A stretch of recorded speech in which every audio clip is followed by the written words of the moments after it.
Los Duraznos, peaches. Now, along with her prayers for Abuelita and Mama, Esperanza prayed for Marta and her mother at the washtub grotto.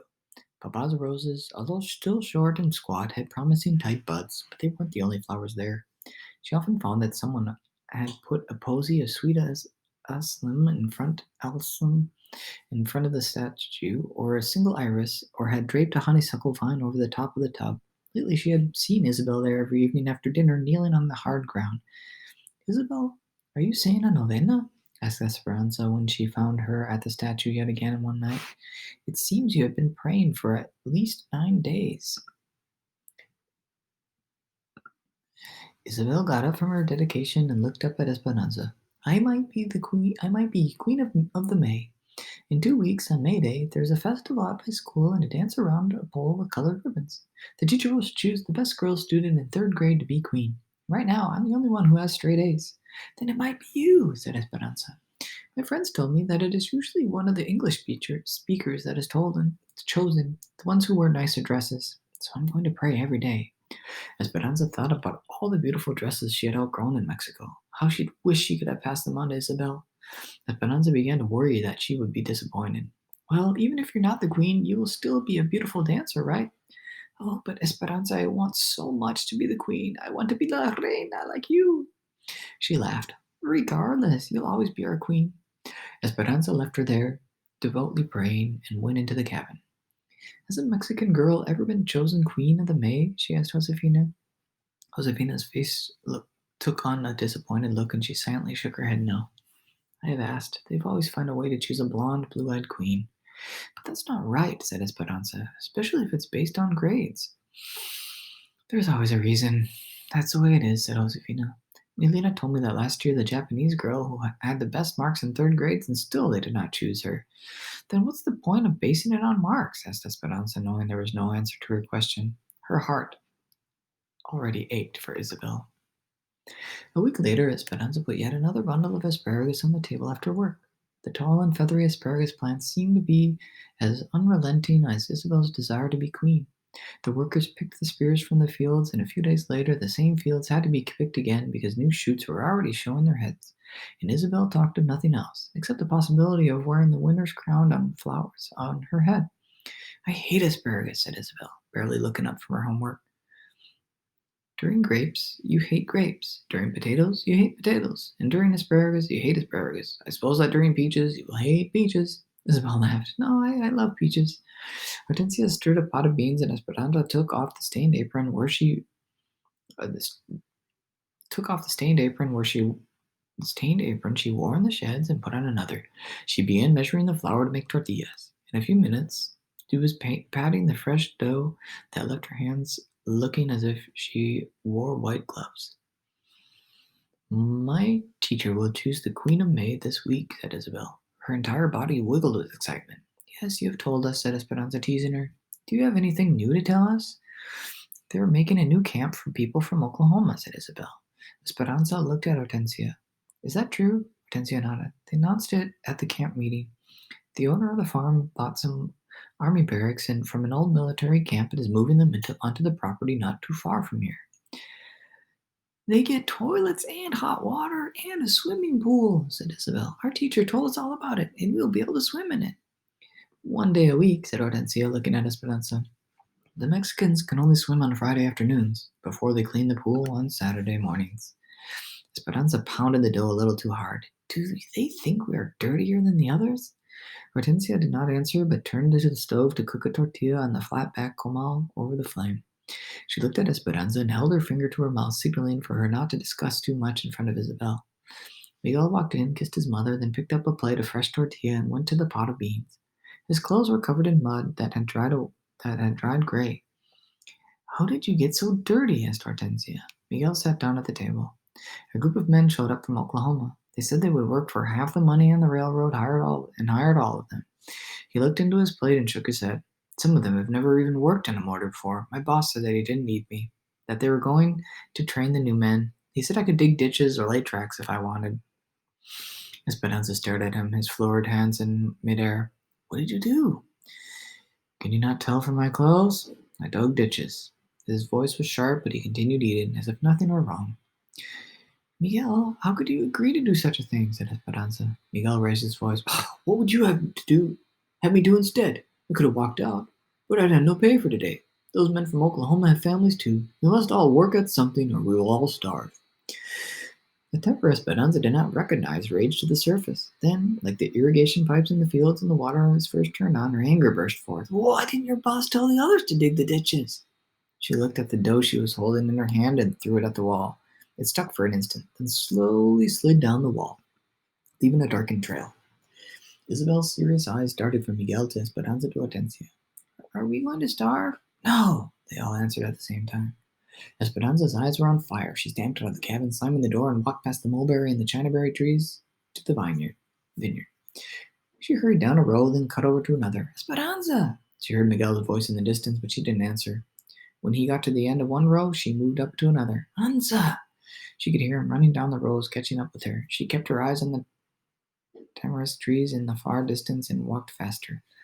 Miguel eventually caught her arm and pulled her around. What's the matter with you? Is this the better life that you left Mexico for? Is it? Nothing's right here. Isabel will certainly not be queen no matter how badly she wants it because she's Mexican. You cannot work on engines because you're Mexican. We've all gone to work through angry crowds of our own people who threw rocks at us, and I'm afraid they might have been right. They send people back to Mexico even if they don't belong here just for speaking up. We live in a horse stall, and none of this bothers you? Have you heard that they are building a new camp for Okies with a swimming pool? The Mexicans can only swim in it on the afternoon before they clean it. Have you heard that they will be given inside toilets and hot water? Why is that, Miguel? Is it because they are the fairest in the land? Tell me. Is this life really better than being a servant of Mexico? Miguel looked over the grapes where the sun set low on the horizon, casting long shadows in the vineyard. He turned back to her. In Mexico, I was a second-class citizen. I stood on the other side of the river, remember?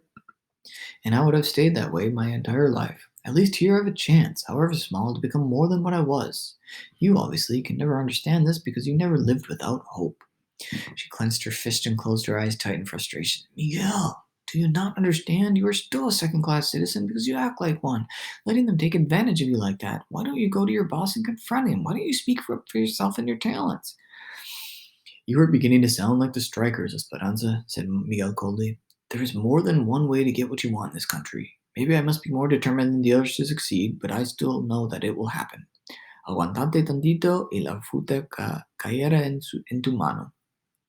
The words stopped her as if someone had slapped her face. Papi's word.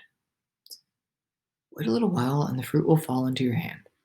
But she was tired of waiting. She was tired of Mama being sick and Abuela being far away and Papa being dead. As she thought about Papa, tears sprang from her eyes and she suddenly felt weary, as if she'd been clinging to a rope but didn't have the strength to hold on any longer. She sobbed with her eyes closed and imagined she was falling, with the wind whooshing past her and nothing but darkness below. Anza, could I fall all the way back to Mexico if I never opened my eyes again? She felt Miguel's hand on her arm and opened her eyes. Ansa, everything will work out, he said. Speranza backed away from him and shook her head. How do you know these things, Miguel? Do you have some prophecy that I do not? I've lost everything that and all things that I was meant to be. See these perfect rows, Miguel? They are like what my life would have been. These rows now are where they're going, straight ahead. Now my life is like a zigzag in a blanket on Mama's bed. I need to get Abuelita here, but I cannot even send her my pitiful savings for fear my uncles will find out and keep her there forever. I pay Mama's medical bills, but next month there will be more. I can't stand your blind hope. I don't want to hear your optimism about this land of possibility when I see no proof. And as bad as things are, we have to keep trying. But it does no good. Look at yourself. Are you standing on the other side of the river? No, you are still a peasant. With eyes on as hard as green plums, Miguel stared at her, and his face contorted into a disgusted grimace. And you still think you are a queen. The next morning, Miguel was gone. He had told his father he was going to Northern California to look for work on the railroad. Hortensia was confused and worried that he would leave so suddenly, but Alfonso reassured her. He's determined, and he's 17 now, and he can take care of himself. Speranza was too ashamed to tell anyone what was said in the vineyard, and she secretly knew Miguel's leaving was her fault. So when she saw Hortensia's anxiety, Esperanza felt the heavy responsibility for his safety. So she went to Papa's roses, and when she saw the first bloom, her heart ached because she wished she could run and tell Miguel. Please, Our Lady, she prayed, don't let anything happen to him, or I'll never be able to forgive myself for the things I said. Esperanza kept her mind off Miguel by working hard and concentrating on Isabel. When Esperanza saw a lug of early peaches come into the shed, she would set aside a bag to bring home to her. She just had to have them, especially today. As she walked down the row of cabins after work, she could see Isabel in the distance waiting for her. Isabel sat up straight, primly, with her small hands folded in her lap, her eyes searching the row. When she saw Esperanza, she jumped up and ran toward her. As she got closer, Esperanza could see the tear streaks on her cheeks. Isabel threw her arms around Esperanza's waist. "I did not win Queen of the May," she said, sobbing into the fold of her skirt. "I had the best grades, but the teacher said she chooses on more than just grades." Esperanza wanted desperately to make it up to her, so she picked her up and said, "Sorry, Isabel. So sorry that they did not choose you." She put her down and took her hand, and they walked back to the cabin. "Have you told the others? Your mother?" "No," she said. "They're not home yet. I was supposed to go to Irene and Melina's, but I wanted to wait for you." Esperanza took her into the cabin and sat on the bed next to her. "Isabel, it does not matter who won. Yes, you would have made a beautiful queen, but that would have lasted only for a day. A day goes by fast, Isabel, and then it's over." Esperanza bent down, pulled her valise from under the bed, and opened it. The only thing left inside was the porcelain doll. She had shown it to Isabel many times, telling her the story of Papa had given it to her. Although a little dusty, the doll still looked lovely, its eyes hopeful like Isabel's usually were. "I want you to have something that will last more than one day," said Esperanza. She lifted the doll from the valise and handed it to Isabel. "To keep as your own." Isabel's eyes widened. "Oh, no, no, no, Esperanza," she said, her voice still shaky with her face wet with tears. "Your papa gave her to you." Esperanza stroked Isabel's hair. "Do you think my papa would want her buried inside of Alice all this time with no one playing with her? Look at her. She must be lonely. She's even getting dusty. And look at me. I'm much too old for dolls. People would make fun of me if I carried her around, and you know how I hate it when people laugh at me. Isabel, you would be doing me and my papa a favor if you would love her." "Really?" said Isabel. "Yes," said Esperanza. "And I think you should take her to school to show all your friends. Don't you agree? I'm sure none of them, not even the Queen of May, has ever owned anything as beautiful." Isabel cradled the doll in her arms, her tears drying on her face. "Esperanza, I prayed and prayed about being Queen of the May. Our Lady knew that being queen would not last, but that the doll would be yours for a long time." Isabel nodded, a small smile beginning. "What will your mama say?" Esperanza hugged her. "I have a meeting with the doctor this week, so if he lets me, I'll ask her. But I think that Mama would be very proud that she belongs to you." Then, grinning, she held up the bag of peaches. "I hate asparagus, too." Esperanza and Hortensia waited in the doctor's office. Hortensia sat and tapped her foot, and Esperanza paced, looking at the diplomas on the wall. Finally, the door swung open, and the doctor walked in, then scooted behind his desk and sat down. "Esperanza, I have good news," he said. "Your mother's health has improved, and she'll be well enough to leave the hospital in a week. She's still a little depressed, but I think she needs to be around all of you. Please remember, though, that once she goes home, she will have to rest to build up her strength. There is still a chance of a relapse." Esperanza started laughing and crying at the same time. Mama was coming home. For the first time in 5 months since Mama had entered the hospital, Esperanza's health felt lighter. The doctor smiled. "She has been asking for her crochet needles and yarn. You can see her now for a few minutes if you like." Esperanza ran down the hospital halls with Hortensia behind her to Mama's bedside, where they found her sitting up in bed. Esperanza flung her arms around her neck. "Mama!" Mama hugged her and then held her at arm's length and studied her. "Oh, Esperanza, how you've grown. You look so mature." Mama still looked thin, but not so weak. Esperanza felt her forehead, and there was no fever. Mama laughed at her. It wasn't a strong laugh, but Esperanza loved the sound. Hortensia pronounced that her color was good and promised to purchase more yarn so that it would be waiting when she came home. "You would not believe your daughter, Ramona. She always gets called to work in the sheds. She cooks now and takes care of the babies as well as their own mother." Mama reached up, pulled Esperanza to her chest, and hugged her. "I'm so proud of you." Esperanza hugged Mama back. When the visiting hour was over, she hated to leave, but kissed Mama and said her goodbyes, promising to tell her everything as soon as she came home. All week they prepared for Mama's homecoming. Hortensia and Josefina scrubbed the little cabin until it was almost antiseptic. Esperanza washed all the blankets and propped the pillows in the bed. Juan and Alfonso cushioned a chair and several crates under the shade trees so that Mama could recline outside during the hot afternoons. On Saturday, as soon as Esperanza helped Mama from the truck, she wanted a quick tour of Papa's roses, and she got weepy when she saw the blooms. Visitors came all afternoon, but Hortensia would only let people stay a few minutes, then she shooed them away for fear Mama wouldn't get her rest. That night, Mama. That night, Isabel showed Mama the doll and how she was taking care of it, and Mama told her that she thought Isabel and the doll belonged together. When it was time for bed, Esperanza carefully lay down next to Mamma, hoping she wouldn't disturb her. But Mamma moved closer and put her arms around Esperanza and held her tightly. Mamma, Miguel is gone, she whispered. I know, mija, Hortensia told me. But Mamma, it was my fault. I got angry and told him he was still a peasant, and then he left.